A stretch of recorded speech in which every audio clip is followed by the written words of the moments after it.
Those aren't Qurans, are they? No. You're not going to burn these books, are you?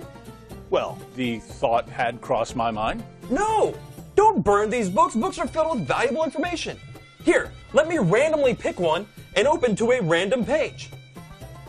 Uthman sent to every Muslim province one copy of what they had copied, and ordered that all the other Quranic materials, whether written in fragmentary manuscripts or whole copies, be burnt.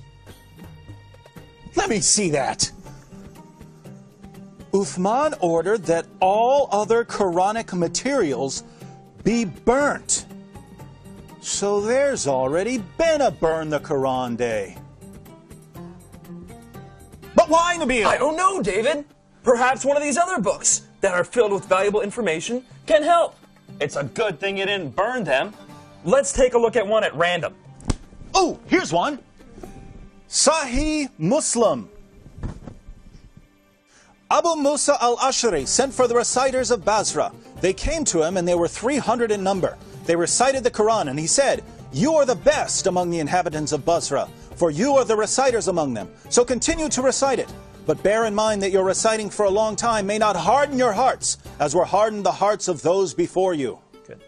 Wow! It says they had their hearts hardened. Well, what happened next? Let's keep reading and find out. We used to recite a surah which resembled in length and severity to Surah Barat.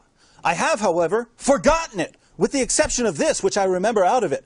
If there were 2 valleys full of riches for the son of Adam, he would long for a 3rd valley, and nothing would fill the stomach of the son of Adam but dust.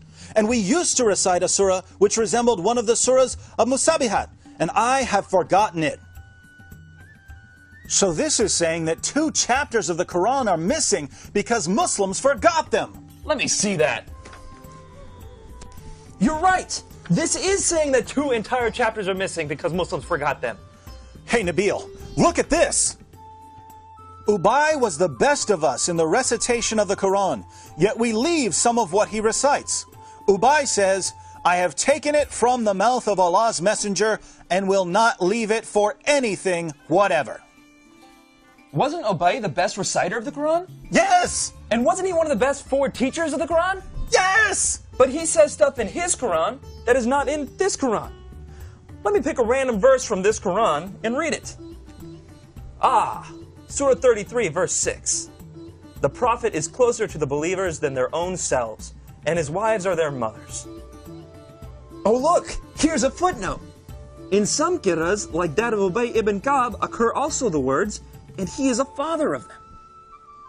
So Ubay, one of Muhammad's top teachers of the Quran, had words in his Quran that aren't in this Quran.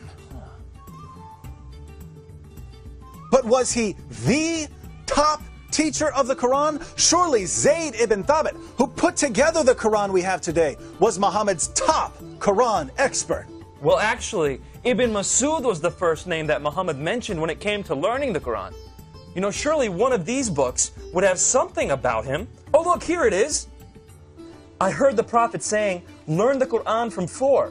Abdullah ibn Masud, Salim, Mu'ad, and Ubay bin Ka'b." I wonder what Muhammad's top teacher of the Quran has to say about it.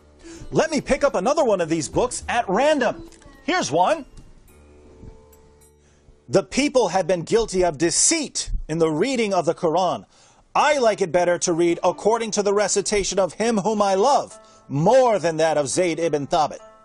Wow, according to that book you're holding, Muhammad's top teacher of the Quran is saying reading today's Quran is like being guilty of deceit. I wonder if any of these other books have something to say about it. Here, let me look at this one. Oh, there it is. O you Muslim people, avoid copying the Mus'haf in recitation of Zayd bin Thabit. By Allah, when I accepted Islam, he was but in the loins of a disbelieving man. And it was regarding this that Abdullah bin Masud said, "O people of Al-Iraq, keep the masahif that are with you and conceal them."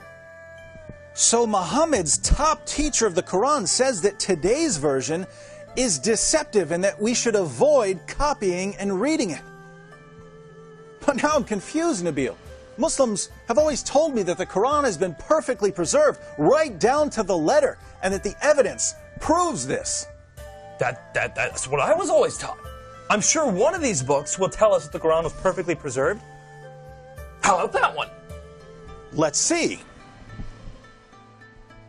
It was narrated that Aisha said, "The verse of stoning and of breastfeeding an adult 10 times was revealed, and the paper was with me under my pillow. When the messenger of Allah died, we were preoccupied with his death, and a tame sheep came in and ate it?" The verse of stoning and the verse of breastfeeding? David, are these verses in the Quran? No! Then why not? Because Aisha's sheep ate them! David, we should read all these books and get to the bottom of this.